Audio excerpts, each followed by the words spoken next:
Assalamualaikum. Okey, kita jumpa lagi. Hari ini Cikgu Del akan sambung buku aktiviti muka surat 151.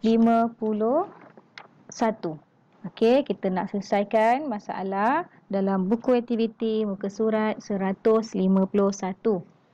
Okey, kita tengok, kita baca arahan soalan dahulu. Selesaikan masalah di bawah. Nombor 1.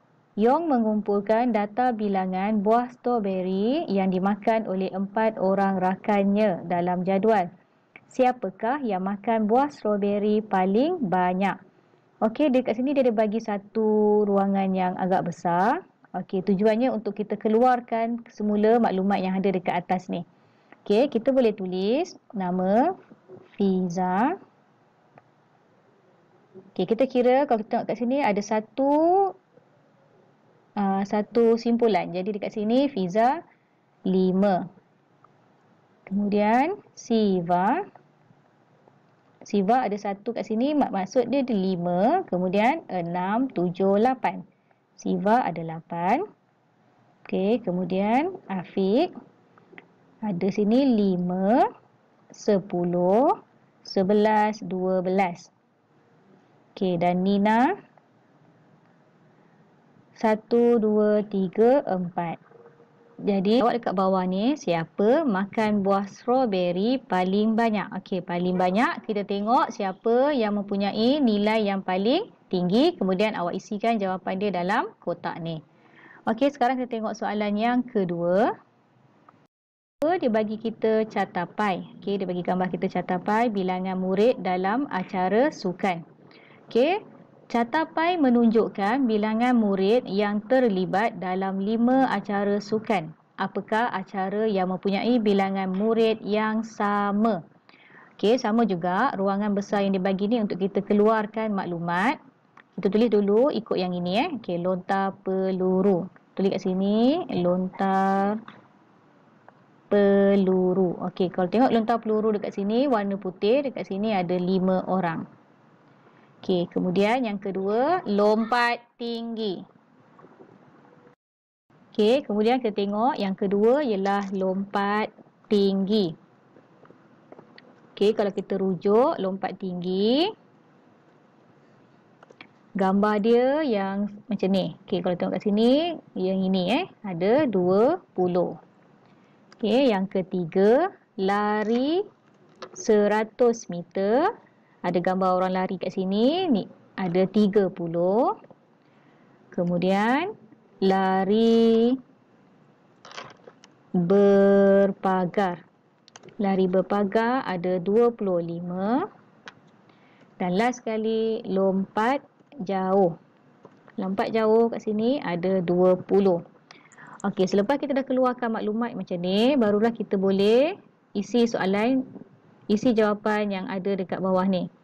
Okey, acara yang mempunyai bilangan murid yang sama. Jadi bila mempunyai bilangan murid yang sama, nombor dia pun mesti nombor yang sama. Jadi rujuk daripada jadual yang kita dah keluarkan maklumat dia dan awak isikan jawapannya dekat dalam ruang kosong ini. Okey, kita tengok muka surat 152 pula. Yang ketiga, data menunjukkan haiwan peliharaan sekumpulan murid. Okey, dia bagi kita piktograf, catapai dan cata palang. Haiwan apakah yang paling sedikit dipelihara? Okey, yang ini pun sama, kita keluarkan dulu maklumat. Okey, kita tulis dulu yang pertama kura-kura. Kita tulis sini kura-kura.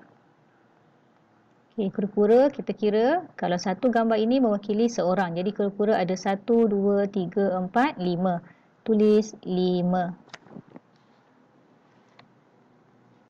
Okey, kemudian yang kedua kucing.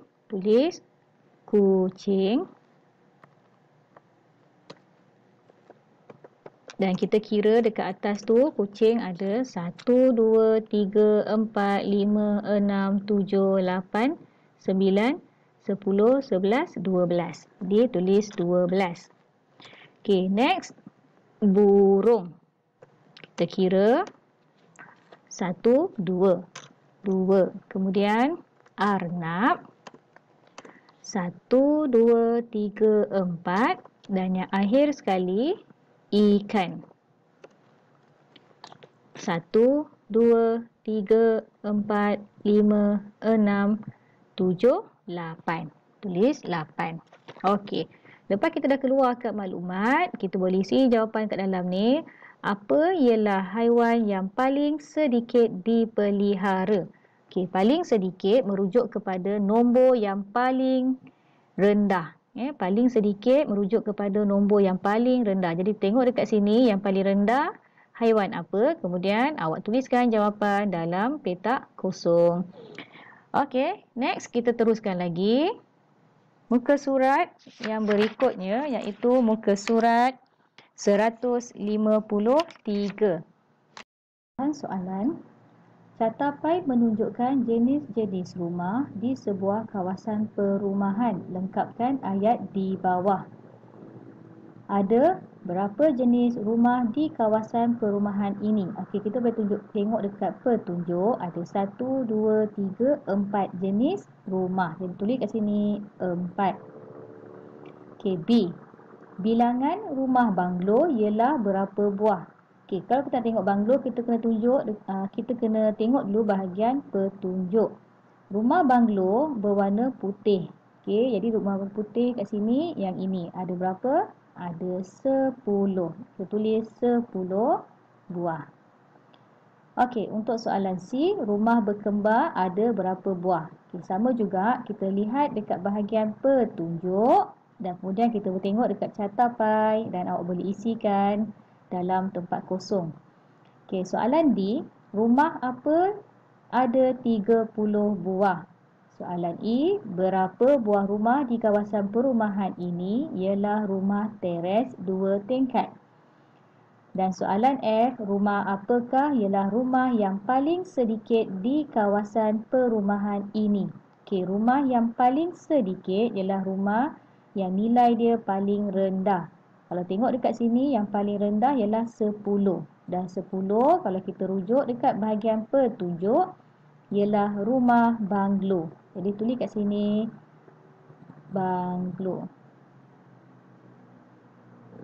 Okey, untuk soalan C, D dan E awak lengkapkan. Cikgu dah ajar tadi macam mana cara untuk lengkapkan. Jadi cikgu harap awak boleh isikan dengan jawapan yang tepat. Okey, kita teruskan lagi. Kita lihat soalan muka surat 154. Mak dekat sini. Data menunjukkan jenis-jenis serangga yang dilihat di sebuah taman bunga. Lengkapkan maklumat di bawah. Okey, yang ada gambar bentuk bintang ni ialah piktograf. Yang ini ialah catapai dan yang ini ialah carta palang. Okey, cikgu akan bagi awak panduan macam mana untuk isikan jawapan ni, tapi awak kena isi jawapan awak sendiri. Okey, tengok soalan A. Tulis bilangan serangga yang dilihat. Okey, awak boleh rujuk. Yang paling mudah awak boleh tengok dekat bahagian carta palang ataupun awak boleh rujuk piktograf untuk dapatkan berapa bilangan serangga yang ada. Contoh, kumbang. Jadi kalau kita tengok dekat bahagian carta palang, tengok bahagian kumbang, awak tengok atas dan tengok dekat tepi ni, nilai dia ialah 5. Jadi awak tulis jawapan dia 5. Okey, untuk serangga yang lain, awak isi sendiri. Okey, tengok soalan B pula. Piktograf, carta palang dan catapai menunjukkan apa dan apa sama banyak, iaitu berapa ekor. Okey, sekarang kita nak tengok serangga apa yang sama banyak. Okey, kalau tengok dekat sini pun senang. Kita boleh tengok bila sama banyak bermaksud carta palang dia adalah sama tinggi.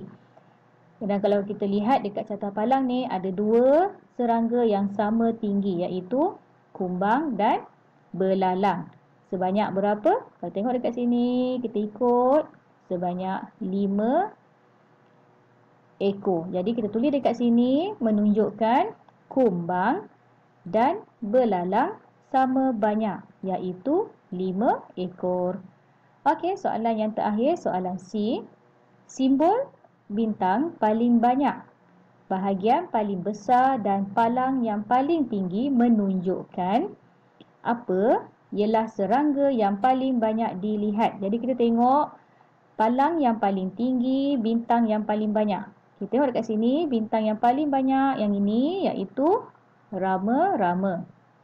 Okey, kemudian kalau palang yang paling tinggi pun sama, yang ini. Tengok bawah dia, rama-rama. Dan bahagian yang paling besar dekat sini ialah 10. Tengok bahagian petunjuk, 10 ialah rama-rama. Jadi awak tulis kat sini, jawapan dia ialah rama-rama. Okey, mudah kan? Okey, kita jumpa lagi dalam next video cikgu. Cuma cikgu harap cikgu dapat sokongan daripada awak. Bagaimana cara untuk awak menyokong cikgu? Ialah dengan awak menekan butang subscribe. Okey, kita jumpa lagi. Assalamualaikum.